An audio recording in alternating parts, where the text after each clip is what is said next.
ಅಪರಾಧ ಕ್ಷೇತ್ರಗಳಲ್ಲಿ ಹೆಚ್ಚಾಗಿ ಫೋಕ್ಸೋ ಪ್ರಕರಣಗಳು ನಡೆಯುತ್ತಿವೆ. ಆಶಾ ಕಾರ್ಯಕರ್ತೆಯರು ಮನಸ್ಸು ಮಾಡಿದರೆ ಇದನ್ನೆಲ್ಲ ಬದಲಾವಣೆ ಮಾಡುವ ಶಕ್ತಿ ನಮಗಿದೆ ಎಂದು ಶಾಸಕ ಡಿ ರವಿಶಂಕರ್ ಅವರು ಮಹತ್ವದ ಹೇಳಿಕೆ.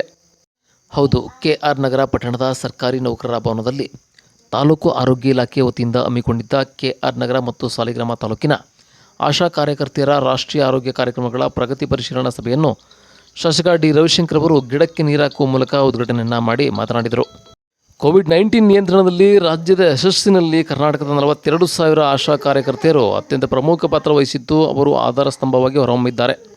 ಅಷ್ಟೇ ಅಲ್ಲದೆ ಕೋವಿಡ್-19ನಲ್ಲಿ ಮನೆ ಸಮೀಕ್ಷೆಯಲ್ಲಿ ಸಕ್ರಿಯವಾಗಿ ಪಾಲ್ಗೊಂಡಿರುವುದಲ್ಲದೆ ಅಂತಾರಾಜ್ಯ ಪ್ರಯಾಣಿಕರು, ವಲಸೆ ಕಾರ್ಮಿಕರು ಮತ್ತು ಕೋವಿಡ್-19 ಸೋಂಕಿರುವ ಸಮುದಾಯದ ಇತರರನ್ನು ತಪಾಸಣೆ ನಡೆಸುವ ಕೆಲಸ ಮಾಡಿ ರಾಜ್ಯವನ್ನು ಸಂರಕ್ಷಣೆಯಿಂದ ಕಾಪಾಡಿದ ಕೀರ್ತಿ ಆಶಾ ಕಾರ್ಯಕರ್ತರಿಗೆ ದೊರೆಯುತ್ತದೆ ಎಂದರು. ಕಾರ್ಯಕ್ರಮದಲ್ಲಿ ತಾಲೂಕು ಆರೋಗ್ಯಾಧಿಕಾರಿ ನಟರಾಜ್, ನಗರ ಪ್ರಾಧಿಕಾರದ ಅಧ್ಯಕ್ಷ ಮಹೇಶ್, ಆರೋಗ್ಯ ಶಿಕ್ಷಣಾಧಿಕಾರಿ CM ರೇಖಾ, ಹಿರಿಯ ಆರೋಗ್ಯ ನಿರೀಕ್ಷಣಾಧಿಕಾರಿ ರಮೇಶ್, ಮಹೇಶ್ ಸೇರಿದಂತೆ ಆಶಾ ಕಾರ್ಯಕರ್ತರು ಹಾಜರಿದ್ದರು.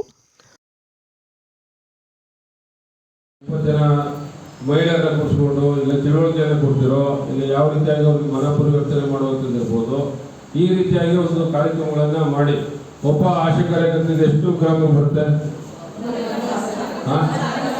ಒಂದೇ ತಾನೆ 1000 ಜನರಿಗೆ ಸಂಖ್ಯೆಗೆ ಒಂದು ತಾನೆ. ಈಗ 1000 ಜನಕ್ಕೆ ಸಂಖ್ಯೆಗೆ ಅದು ಜನಸಂಖ್ಯೆಗೆ ಒಂದು, ಅದ್ರಲ್ಲಿ ಎಷ್ಟು ಜನ ಹೆಣ್ಮಕ್ಳು ಇರ್ತಾರೆ? ಒಂದು 500 ಜನ ಅಂತ ಇರ್ತಾರ? ಇಲ್ಲ ಒಂದು ಕಮ್ಮಿನ ಒಂದು 200 ಇರ್ತಾರ? 100-150 ಇರ್ತಾರ? ಹಲವಾರು ಇಲಾಖೆಯವರು ಪಡಿತಾರೆ.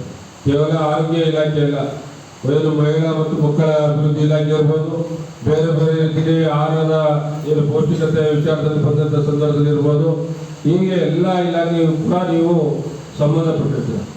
ಆದರೆ ಇಲ್ಲಿ ನಮ್ಮ ಜನರಿಗೆ ತಿಳುವಳಿಕೆ ಬಹಳ ಕಮ್ಮಿ ಇದೆ. ಇವತ್ತಿನ ಸ್ಥಿತಿಗತಿಗಳನ್ನು ಕೂಡ ಕಳೆದ 1 ವರ್ಷದ ಹಿಂದೆ ಕೂಡ ಇಲ್ಲಿ ಸಭೆ ಆದಾಗ ಹೇಳಿದ್ದಾರೆ ಬಾಲ್ಯ ವಿವಾಹದ ಬಗ್ಗೆ. ಇವತ್ತು ನಾನು ಅದನ್ನು ಮಾತಾಡೋಕ್ಕೂ ಕೂಡ ಬಹಳಷ್ಟು ಬೇಜಾರಾಗ್ತಾಯಿದೆ. ಇವತ್ತು ನಾನು ಬಹಳಷ್ಟು ಹಳ್ಳಿಗಳಲ್ಲಿ ನೋಡ್ತಾ ಇದ್ದೇನೆ ಬಾಲ್ಯ ವಿವಾಹಗಳು ಆಗ್ತಾ ಇರ್ತಕ್ಕಂಥದ್ದು. ಅದು ಹೇಳ್ತೀನಿ, ಅದಕ್ಕೂ ಮುಂದುವರೆದು ಬರ್ತೀನಿ ಅಂತ ಹೇಳ್ತೀನಿ. ಇವತ್ತು ನಮ್ಮ ಠಾಣೆಯಲ್ಲಿ ನಾನು ನಿನ್ನೆ ಕೂಡ ನಾವು ಎಲ್ಲ MLAಗಳು ಬೆಂಗಳೂರಲ್ಲಿ ಮಾತಾಡ್ತಾ ಇದ್ವಿ.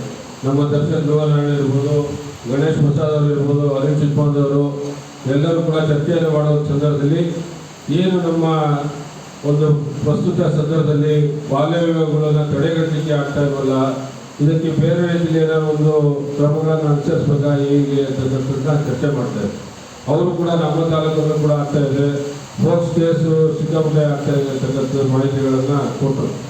ಆ ನಿಟ್ಟಿನಲ್ಲಿ ಇವತ್ತು ಒಂದು ಹೆಣ್ಣಿಗೆ ಕನಿಷ್ಠ ಪಕ್ಷ 20 ವರ್ಷನಾದರೂ ಆಗಿರಬೇಕು ಅಂತಕ್ಕಂಥದ್ದು ನನ್ನ ವೈಯಕ್ತಿಕ ಬರುತ್ತೆ. ಯಾಕಂದರೆ ಆ ಹುಡುಗಿಗೆ ತಿಳುವಳಿಕೆನಾದ್ರೂ ಬರಬೇಕು. ಮೊದಲು 18 ವರ್ಷ ಅಂತಿದ್ದಾರೆ, 18 ವರ್ಷ ಅಲ್ಲ, ಆ್ಯಕ್ಚುಲಿ 21-22 ಆದ್ಮೇಲೆ ಆ ಒಂದು ಹೆಣ್ಣಿಗೆ ನಿಜವಾಗ್ಲೂ ದೈಹಿಕವಾಗಿ ಮಾನಸಿಕವಾಗಿ ಎರಡೂ ಕೂಡ ಒಂದು ಸ್ಥಿತಿಯನ್ನು ಏನು ಎಲ್ಲದಕ್ಕೂ ಸಮಾಜದಲ್ಲಿ ನಾನು ಬಹಳ ಬಲ್ಲೆ ಅಂತಕ್ಕಂಥ ನಿಟ್ಟಿನಲ್ಲಿ ಒಂದು ವಿಶ್ವಾಸವನ್ನು ಮೂಡುವಂಥದ್ದು. ಆ ನಿಟ್ಟಿನಲ್ಲಿ ಆ ಥರದಲ್ಲಿ ಇವತ್ತು ನಮ್ಮ KR ಮತ್ತು ಸಾಲಿಗ್ರಾಮದಲ್ಲಿ ಆಗ್ತಾ ಇಲ್ಲ. ಹೆಚ್ಚಿನ ರೀತಿಯಾಗಿ ಬಾಲ್ಯ ವಿವಾಹಗಳು ಆಗ್ತಾ ಇರ್ತಕ್ಕಂಥದ್ದು ಶೋಚನೀಯ ಸ್ಥಿತಿ. ಅದರಲ್ಲಿ ನಮ್ಮೂರಲ್ಲೇ ಕೂಡ ಆಗ್ತಾ ಇರ್ತಕ್ಕಂಥದ್ದು ನಿಜಕ್ಕೂ ಕೂಡ ನನಗೆ ಒಂದು ಅವಮಾನ ಸಂಗತಿ ಅಂತಕ್ಕಂಥದ್ದನ್ನ ನಾನು ಈ ಸಂದರ್ಭದಲ್ಲಿ ಪ್ರಸ್ತಾಪವನ್ನು ಕೂಡ ಮಾಡ್ತಾ ಇದ್ದೇನೆ. ಆ ನಿಟ್ಟಿನಲ್ಲಿ ನಮ್ಗೆ ಈ ಮೂಲಕವಾಗಿ ನಾನು ವಿನಂತಿ ಮಾಡ್ಕೊಳ್ಳೋದು, ದಯಮಾಡಿ ಇನ್ನು ಮುಂದೆ ನಮ್ಮ ಒಂದು ಗ್ರಾಮಗಳಲ್ಲಿ ಬಾಲ್ಯ ವಿವಾಹ ಆಗದ ರೀತಿಯಲ್ಲಿ ತಾವು ಸ್ವಲ್ಪ ತಿಳುವಳಿಕೆಯನ್ನು ಕೊಡುವಂಥ ನಿಟ್ಟಿನಲ್ಲಿ ಒಂದು ಕಾರ್ಯಕ್ರಮಗಳನ್ನು ಅಲ್ಲಲ್ಲೇ ನೀವು ಒಂದೊಂದು